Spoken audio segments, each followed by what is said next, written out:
Bonjour à tous, c'est GRK, le grand, le magnifique, le terrifique, et je vais vous faire une lecture de Drifting Stars, qui est un univers alternatif écrit par The Subbar Ghost. Je vous invite à aller jeter un œil sur son tome.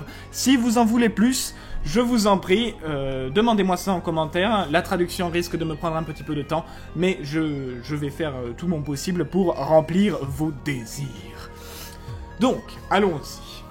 Drifting Stars, un univers alternatif de Gravity Falls provenant de l'épisode Pas ce qu'il semble être, dans lequel Mabel est accidentellement projetée dans le portail avant que Ford ne puisse en sortir. Chapitre 1, le jour le plus sombre. Tout s'arrête maintenant! La voix de Dipper déborda le bruit des machines, la lumière brillante du bouton rouge attendant sa main. Mabel et Mousse regardant nerveusement par-dessus son épaule, avec le pressentiment d'une catastrophe qui se préparait. Juste avant qu'il n'ait pu enfoncer le bouton, le cri d'une voix grave les fit se retourner tous les trois à l'unisson vers la porte. « Ne touche pas ce bouton !» lança un Stan Pines essoufflé sur le seuil de la porte menant à la salle du portail. Un silence choqué suivit, le compte à rebours de l'horloge emplissant l'endroit. Les bras tendus pour calmer la situation, le vieil homme progressa vers le levier. « Dipper, éloigne-toi. S'il te plaît, ne touche pas ce bouton d'arrêt, tu dois me croire. Et pourquoi devrais-je te croire ?» Le visage de Dipper s'emplit d'une haine, tandis qu'il s'éloignait du levier vers son grand-oncle. « Après que tu aies volé des déchets radioactifs? Après que tu nous aies menti tout l'été? Je ne sais même pas qui tu es !» Stan regarda son neveu dans les yeux, plaidant « Je sais que tout ça semble faux, mais cette machine doit absolument rester active. Laisse-moi au moins t'expliquer !» Une sonnerie émanant de la montre du vieil homme l'interrompit. Son regard passa de sa montre à sa famille, tandis que sa respiration s'accélérait. « Oh non !» s'écria-t-il. « Accrochez-vous !» Avant même que les mots aient fini de quitter sa bouche, tous les quatre commencèrent à s'élever depuis le sol, s'éloignant les uns des autres dans des trajectoires chaotiques, tandis que le crissement du portail en train de s'ouvrir résonnait dans la salle. 0 minute 35 secondes sonna le compte à rebours. Dipper se retrouva propulsé contre le mur, s'accrochant à un tuyau comme tout secours. « Dipper !» Le garçon détourna son attention du mur lorsqu'il entendit le cri terrifié de sa sœur. Avec horreur, il découvrit que Mabel était suspendue exactement au centre du portail grondant, seule une corde enroulée à sa cheville la retenant au sol en dessous. Ses yeux terrifiés, grands ouverts, l'appelaient lui, suppliant la moindre aide. Son cœur battant à toute allure, les yeux de Dipper suivirent la corde de la cheville de Mabel jusqu'au bouton d'arrêt.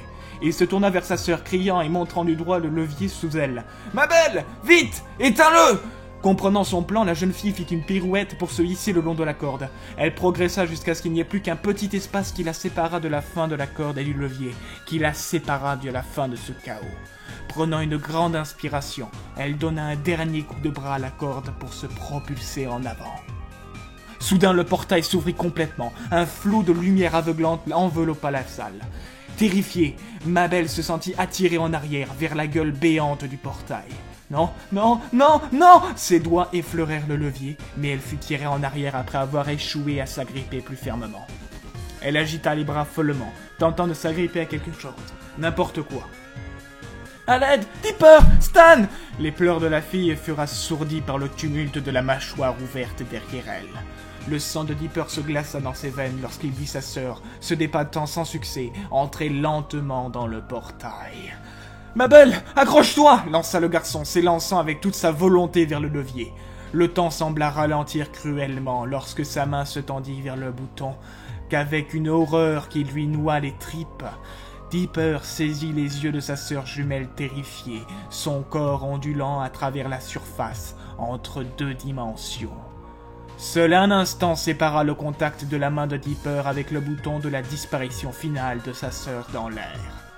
Une sonnerie perçante retentit lorsque le bouton fut relâché, et tout autour de lui s'effondra dans un carnage de mécanique et de personnes, tandis que la porte du portail s'effondrait à nouveau vers la non-existence.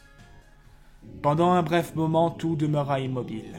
Puis, avec un grincement sourd, le sommet de la structure triangulaire commença à tomber vers la gauche.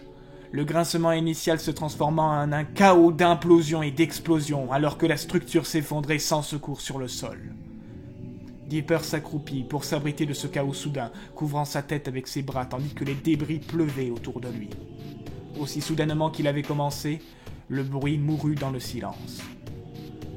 Le garçon se redressa sur ses jambes qui le portaient à peine, les yeux fixés sur le cercle détruit qui, quelques secondes plus tôt, avait avalé la silhouette de sa sœur. « Ma belle ?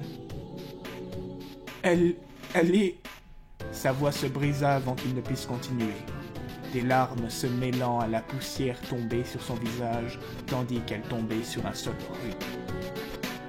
Sa sœur avait disparu, avalée par le portail.